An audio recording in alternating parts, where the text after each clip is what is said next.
दिव्यात आज मुख्यमंत्र्यांची सभा होती आहे। गेल्या 60 वर्षात मुख्यमंत्र्यांनी दिव्यात येण्याची ही पहिलीच वेळ। मूलभूत सुविधांसाठी दिवावासीय 6 दशक झगडतायत। यंदा दिव्यातून 11 नगरसेवक निवडून येणार असल्याने सर्वच राजकीय पक्षांच्या नजरा दिव्याकडे वळल्यात आणि आता मुख्यमंत्रीच येतायत म्हटल्यावर स्थानिक भाजप कार्यकर्त्यांमध्ये उत्साह संचारलाय। तर दुसरीकडे ही सभा राजकीय वादाच्या भोवऱ्यात अडकली आहे। येताच आहात तर निदान क्लस्टरची घोषणा तरी करा। कल्याण डोंबिवलीकरांना गाजर दाखवलं तसं इथे दाखवू नका अशी टीका मनसे आणि शिवसेनेनेही केली आहे। तर पहिल्यांदाच मुख्यमंत्री दिव्यात येत आहेत आणि तेही भाजपचे मुख्यमंत्री, त्यामुळे भाजप कार्यकर्ते जोमानं कामाला लागलेत। शिवाय दिव्यात भाजपची बीजं रोवण्यासाठी पूर्ण तयारी देखील त्यांनी केली आहे।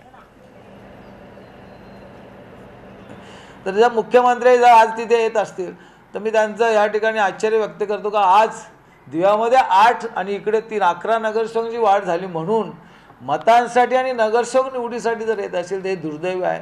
मुख्यमंत्र्यांनी अशा प्रकारचं येणं विकासाच्या दृष्टिकोनातून आलं असतं त्यांचं मी नक्कीच स्वागत केलं असतं। झी 24 तास रहा एक पाऊल पुढे।